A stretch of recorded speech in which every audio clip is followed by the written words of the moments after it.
Happy Valentine's Day, Beasties. I love you.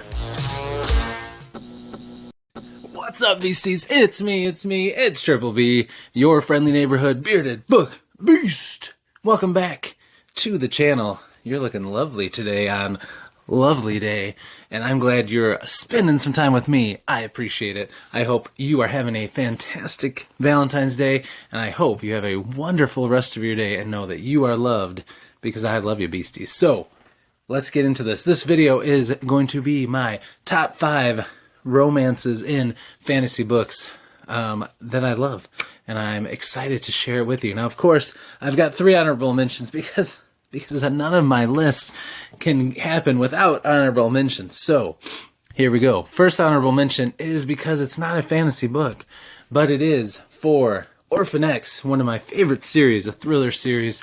It's fantastic, and my favorite romance in this is... Now, before I get into it, light spoilers in this list just because of saying 2 people that are shipped together, if you will, but no plot spoilers or anything that I'll get into. Anyways, my favorite romance in this is between the main character, Evan Smoke, an awesome character, and his love interest, a single mother, a widowed mother that lives in his apartment condo complex, who has a son and is working as a single mother, but she's also a district attorney, which could be problems for him as he is secretly a vigilante former assassin. But they have a very sweet, loving friendship and romance, and it's just lovely, and I love it. Honorable mention number 1. Number 2, Empire the Vampire by J. Kristoff. Honorable mention because this book is built off grief and sadness and despair and some terrible things that happened with this romance, but our main character, Gabriel de Leon, is awesome. And we kind of are, especially in this first book, told his backstory, and he shares it with us, and he shares how he met his beloved wife, and kind of talks about their love story. And it's a beautiful thing, and they have a child together, but then there's just tragedy, and it's very depressing. So, but a fantastic series, I highly recommend. But yes, still, I loved hearing that love story. And finally, a series I love, with lots of relationships I love, but Game of Thrones, pretty much all of them end in death, bloodshed, backstabbing, betrayal, and politics, and twists and turns, and none of them have a happy ending, really. So, and plus we don't know what will happen with some of them. It's easy to get the lines confused between the show and the books, because the books aren't finished. But some of my favorite ones, Jon Snow and Ygritte. I can't say a lot of these names right, but you know who I'm talking about. If you know, you know. Samwell and Gilly, or Gilly, I think it's Gilly. And one of my favorite relationships, Tyrion Lannister and Shay. But they all don't go well, and bad things happen, so that's why this one's just outside my top 5 of romances, but they were very enjoyable to read. Alright, here we go. Top 5. Let's do this. Alright, first up, we've got from my favorite series, and that is First Law by Joe Abercrombie.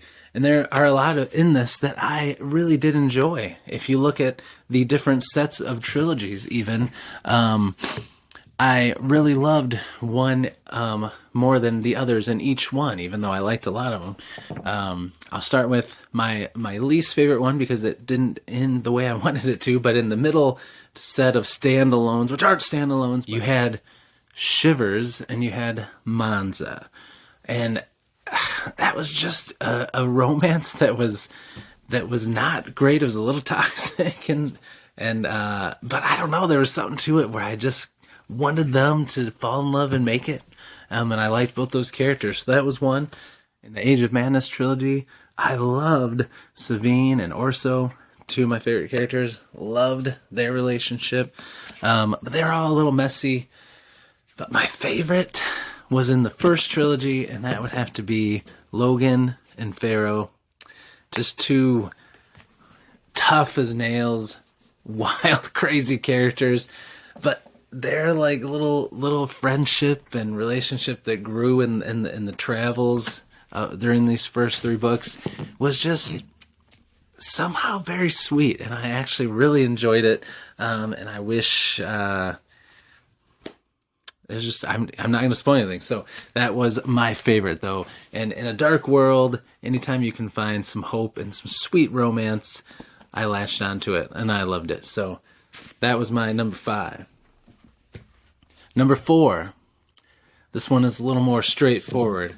In Mistborn, Era 1, and that was Vin and Elend. Love their romance, how it just grows and blossoms throughout all 3 books. How both characters grow up kind of together and mature, and learn how to be leaders, and just the love that they have for each other. It's a beautiful thing. I really enjoyed it. Number 4, Vin and Elend. Number 3, it's Repairman Jack himself, of course, the man, the myth, the legend, and his on-again, off-again, long-time romance, Gia. And she also has a daughter. She's a single mother, and that's just a beautiful found family dynamic. And seeing Jack, who goes through some dark things and has to do some dastardly things for the better of New York City and the world, seeing the touching, tender moments between him and Gia and him and Vicky, her daughter, is pretty awesome. And I just love their relationship. So especially in a series that can get pretty dark sometimes, having that dynamic of hope and love is pretty awesome. So number 3, Jack and Gia. Number 2 comes from Dresden Files, and that would be Murphy, Karen Murphy, and Harry Dresden. A beautiful friendship that you just really want to become something else, and blossoms into real feelings of love for each other. Not spoiling anything, but that is my favorite romantic relationship in the series. So yeah, it's just one that grows very organically, and I love it. So if you haven't read Dresden Files, you should. Number 2 and number 1, the number 1 book with my favorite romances in it, fantasy, sci-fi, that I have read, and that is in Red Rising by Pierce Brown. And I have 2. There's others I could have chosen, but my 2 favorite are, of course, the main character Darrow and the Stang Mustang. They have an awesome romance and relationship that grows. But probably my favorite, even though I love Darrow and Mustang, would be Severo and Victra. That, my friends, is one heck of a romance. You heard it here. So sorry for the slight spoilers, but anyway, if you've read these, you know, and if you haven't, the stories are still great, and now you know there's some great romance in there as well. I hope everybody has a fantastic Valentine's Day. Know that you are loved, especially by me, but I hope that you enjoy this day with your significant other, with your family, with your friends, with a good book, with whatever makes you happy, because today's about love and being happy and having a smile on your face, and I hope this video did just that. I will see you in the next one, Beasties, and until I do, as always, devour your TBR, be brave, be beautiful to one another, and be beastly. We'll see ya.